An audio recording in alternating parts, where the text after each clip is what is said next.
It's fine. It's fine. It's recording. Hello, you're a Patreon person and you're seeing this face. I bet that's actually really fucking unpleasant. Yeah, that's going to be all blurry and up close and disturbing. Probably for the best. So this is a bit of an behind the scenes, or rather, as we record, video of me and Biffo playing and looking at Dark Tower. We've recorded a bit of it already. I forgot to start the film, so we're starting it now, and we're going to carry on from the point we were talking at in the podcast. Are we actually playing? No, we weren't playing. We're not playing. I'm just playing. I'm just showing it. I'm just showing it. Well, then don't say we're playing. They're going to false advertising. Shut up.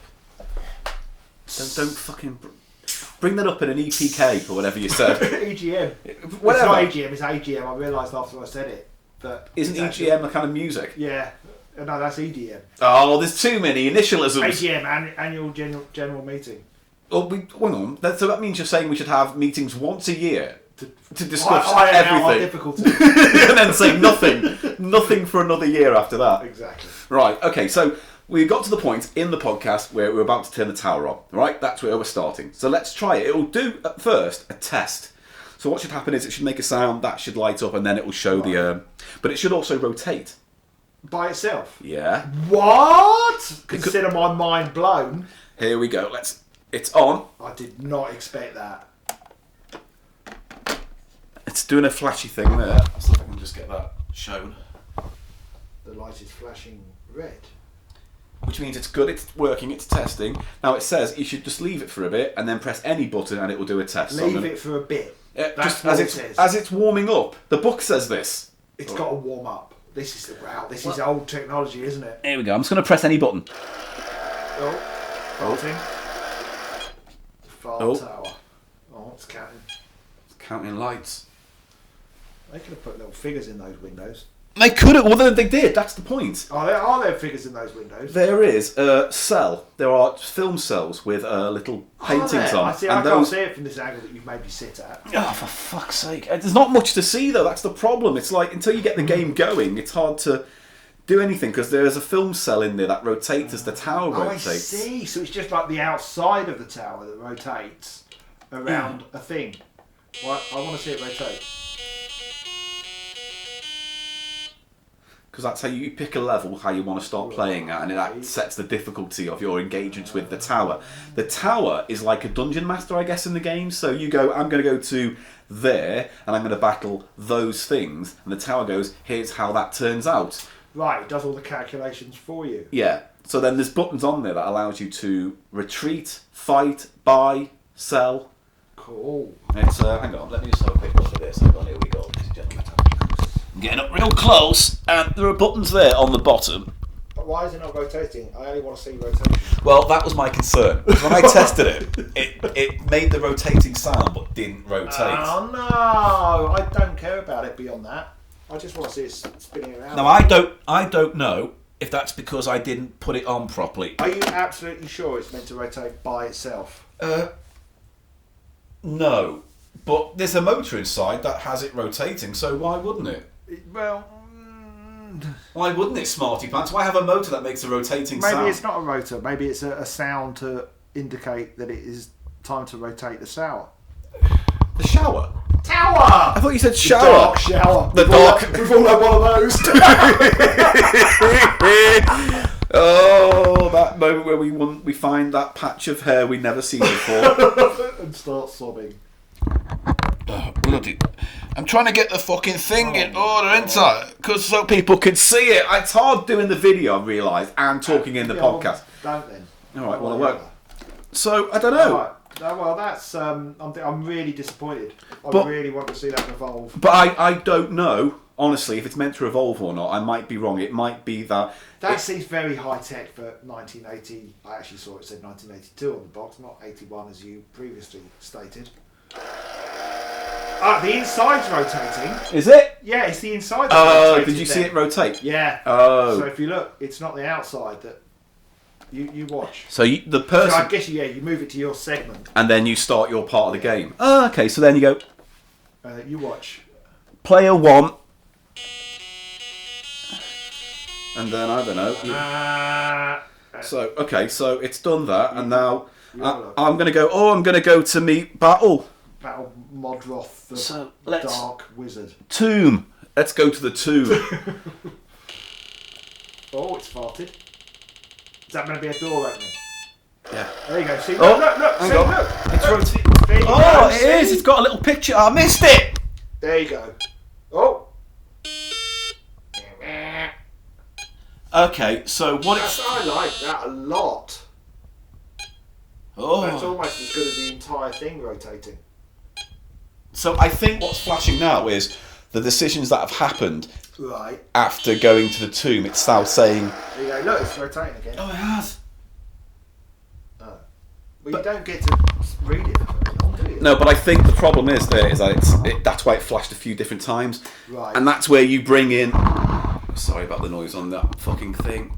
That's when you bring in this. Right, mastermind. Yeah, and like that'll say you just lost 5 warriors. So you had 10, and you go, oh, I'm back down to 5 now. Or you go, oh, I had gold, but I spent it at the bazaar, so I now only have 1 gold. And well, there's lots about it that I like. There's also a lot about it that I don't like. Which is how complicated it is. The whole numbers game of tracking it's gold and numbers. keys. I mean, I don't know how I ever played Dungeons and Dragons, mainly because the Dungeon Master would just do it all. And Oh, yeah. yeah, he would behind his little screen. But here's what's good as well. The instruction booklet that came with it. Oh. Let's have a look at that. Dark Tower. You touch it. You can have a read. You can have a look. Oh, thank you very much. I'll flip it through the paper. The Game in Brief. Oh, that's a thick old book. It's a daunting, thick old book. Oh God! You see, I'd be so disappointed if I got this for Christmas and then was expected to have to bloody read this.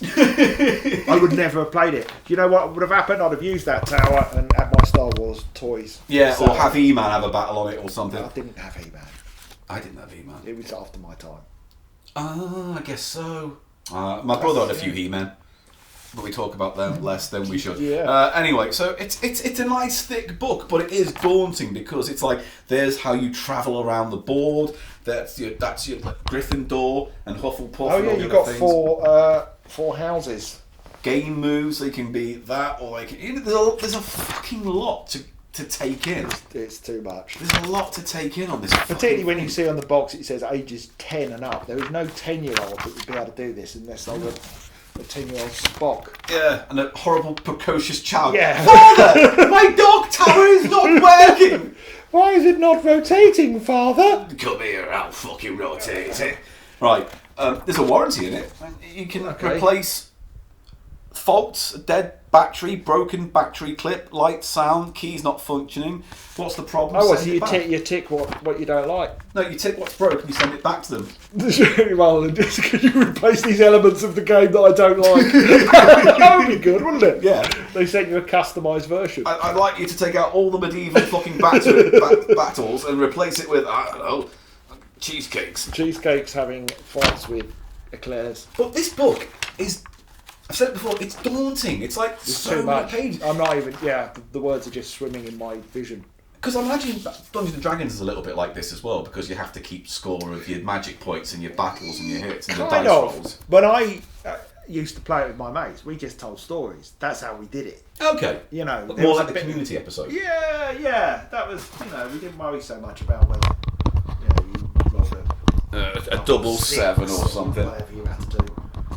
Just, went on adventures. That's fair enough. I like that. It's more freedom of imagination, isn't it? Exactly. That's And how we. You didn't worship Satan like that book said. Well, Everyone thought, did you, sir? Did you? We used to get bored doing the role playing, and when our friend's mum went out, we used to turn all the lights off and play hide and seek. Oh, yeah. And I once glued a loofah to his bath during a game of hide and seek, and he went ballistic. Yeah, no shit. What was the concept behind that? What, doing that? So he couldn't ever clean his shit from the bottom of the toilet?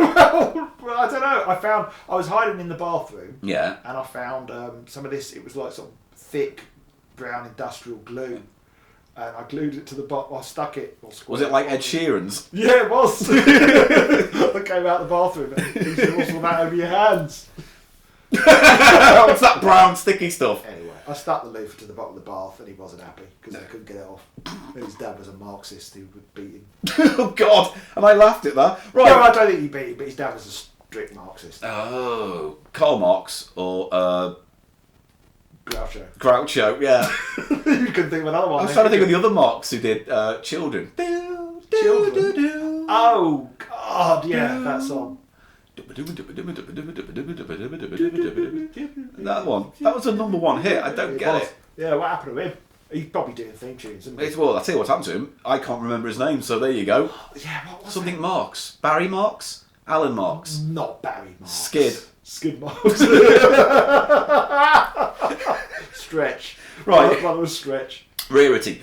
Working copies of Dark Tower are increasingly difficult to find and thus highly sought after by collectors. This is primarily down to two things. One, wear and tear on the tower unit, which tends to experience technical faults with the light bulb and the carousel after prolonged use. Amazing. So what this suggests... £4. Yeah, and what suggests this to me is whoever bought this played it once and never played it again. Yeah, it was a 10-year-old boy who got that for Christmas and went, oh, what? And then 2 years later got a Super Nintendo or whatever it was. Not then. No, I don't know time. And two, the fact... Starring, what was his name? Cliff Richard and the other one. Yeah. Wasn't it Chess?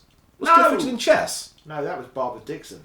Bob Addiction was in Cliff Richard. Bob Addiction. Bob Addiction. There's the irony there, isn't there? And two, the fact that the game went out of print shortly after release due to a lawsuit brought against Milton Bradley for intellectual property theft. Wow. Here's the story of that. So Dark Tower was the subject of trade secret litigation in 1985. Two independent game developers called Robert Burton and Alan Coleman submitted a game, not this, to Milton Bradley titled Triumph, which involved an electronic tower as the centrepiece. Milton Bradley said no, they rejected the game, but proceeded to release Dark Tower sometime later. So the investors sued for misappropriation of trade secrets and won a jury verdict of over $700,000. Jesus Christ. Now the trial judge, however, vacated the jury's judgment. I don't know what that means, but I presume it means he threw it out.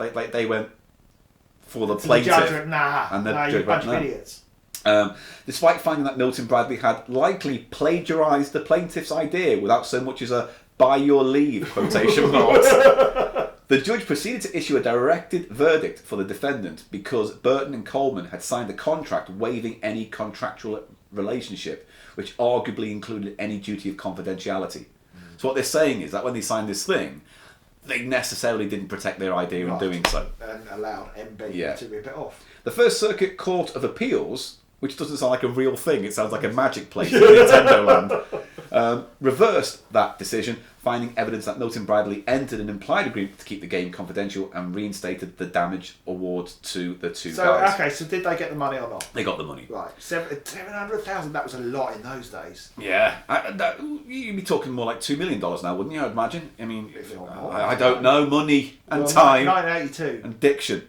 No, Bob Addiction. Legacy. Several web-based versions of the game have been developed over the years, and I downloaded this just today. Oh, you did? There's a thing called Droid Tower you get for Android, Right. and it's this. It is literally Dark Tower. Has it got all the same sounds? Yeah. Wow. It's got the same map on there, same It's not game. the same though, is it? Because you want the whole point of this is the tactile element of it. Yeah. Surely. Yeah, the toys, the figures, the actual tower, the mechanical rotation. and yeah. But apparently, to end on, the creators, or two people, are working on a sequel called Return to Dark Tower by Restoration Games. They announced it last year, and some guys I don't know are involved in designing the game. Robert Davio and Isaac Childress. I bet you what they do is in lieu of that magical window, you put your smartphone in it. Oh, yeah, they will, That's because totally that'll keep things cheap, won't it? It'll keep Yeah. costs cheap. You can print out a plastic tower, slide your phone in, job yeah. done. I hate that because they're doing it with Scale Extra and everything nowadays. You can Viewmaster. Viewmaster. It's Yeah. always smartphones. Smartphones taking over toys. They have. And I don't like it. I don't like it. I don't like it up 'em.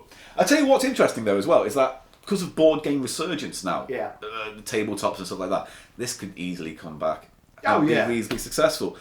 I don't know what to do with it. I've had a friend called Paul Flannery who does Nightmare Live. He's the guy who plays the main guy in that. Have said he wants to play it with a bunch of his D&D friends. So I reckon I might take it down to them, play it, film it, and then maybe sell it then. I think sell it. You go on holiday, 350 quid. If someone pays 300 quid, yeah, I'll go Amsterdam. I said well, I bet you would. I would, because that's the best place in the world. Yeah, because of the marijuana, but also because of the museums and the art and the prostitutes. No, I don't do that anymore. Anymore. No. I got mugged in Amsterdam. Really? Yeah. Oh no, that's sad. Well, it's not sad because I had a really strange reaction to it where I stood up to them. Oh yeah? And then I genuinely did. They had a knife to my stomach, and I told them they weren't getting any money. And my mate handed over all the money that he brought with him for the whole weekend. And after we got mugged, we ran down the street, and then my legs just gave out because I realised, what the fuck was I doing then? They had knives. Yeah. Were you just stalling so your mate paid first? Was that what it is? It was. They did one of these things where they bump into you and claim that you spilt their drugs.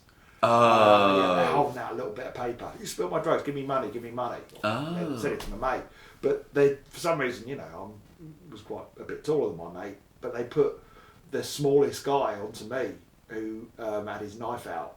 And he just didn't know what to do because obviously they'd tried this before and people just give them money. He was like, just give me some money. And he must have been beforehand going, I always do nothing when we do the mugging. Can I have a knife to hold? Oh yeah, you could stick the knife in the big guy. Yay! But yeah, it was weird. It sounds like I'm sort of boasting that I was really brave, but I wasn't. No. I absolutely shit myself afterwards. I don't know if I've spoken about this on the show before, but there was a story where when I was living in Shepherd's Bush, we had one of those basement flats. Yeah. With like this... basement flat, I guess they call it. We had one of those, and it was a lovely sunny day, like today, and the window was open, but the blind was down, and I was just, I was like writing or doing something at the time. Either way, I'm sitting there, and there's a knock at the door, right? And I go, I'll ignore it. I'll just ignore it. Big knock at the door, and then I see the shadow of the guy, because the window's kind of like the window you've got here. In fact, it's very similar, but the front door was by that window would have been open. Knocks on the door, I go quiet. I don't want him to know anyone's in, even though the fucking window's open. Then he knocks one more time. And then he stands there for 5 minutes. And I wanted to say something, but I was like, what is he fucking doing? Like, is he writing a note? Is he going to do something? Walks over to there, and then he puts his foot through the window. No way. So I grabbed the nearest thing I could find, and I ran to the window and jabbed it into his side as he was coming in through the window. And I, in my best Scouse accent, I went, you fucking come in here, mate, and I'll fucking cut you. Leg shot out, he runs off up the street, and I look down at my hand and I'm holding a spoon. A sharpened spoon. But just like you, afterwards I was like, what the fuck did I do? Because it was not good. I got so drunk that night. We didn't leave the hotel for 48 hours. No. Until this kindly Scottish couple took pity on us. Oh, that's nice though. So, would you like to come out with that? Well, that was in a Scottish accent, obviously. Oh, would you like to come out now? Come on with us. Okay, the new. We'll fight off the muggers. Anyway, that's. I guess that's Dark Tower in a nutshell. It's an amazing find, maybe the best find we've ever had on Cheap Show. Maybe. I don't know. Yeah, definitely. I think definitely. Way better than that other one. The other one we did last week. Yeah, that was a great find. That one you found. Yeah, I found that one. £14 black red knobbler. Brown growler. So yeah, and if you'd like to see the rather boring video that accompanies this segment of the show, you can go to just become a patron. $5 or more gives you access to some of the random things we film with bad camera angles, me touching the mic and me banging the table. Professional. It's the end of that segment, is it? I guess. I don't know. Yeah. I guess. Do you want to say something rude that I can laugh at, or should I just? Oh, do you want me to say something rude? We need something to wrap up. Tower in dark. I think we did that with the Dark Growler and stuff. Yeah, we're not going to top Brown Growler. Amen. Excellent. That was 46 minutes, but like 10 minutes of that was chitty chat. Jesus, was that 46 minutes? This is the problem with Cheap Show. Once you get talking. Yeah, it was probably you and I as well. Right, yeah, this is the wrap up now. We'll keep this short. Righto. Yeah. Oh, it's still filming. Not anymore. Thank you for supporting Patreon. I love you.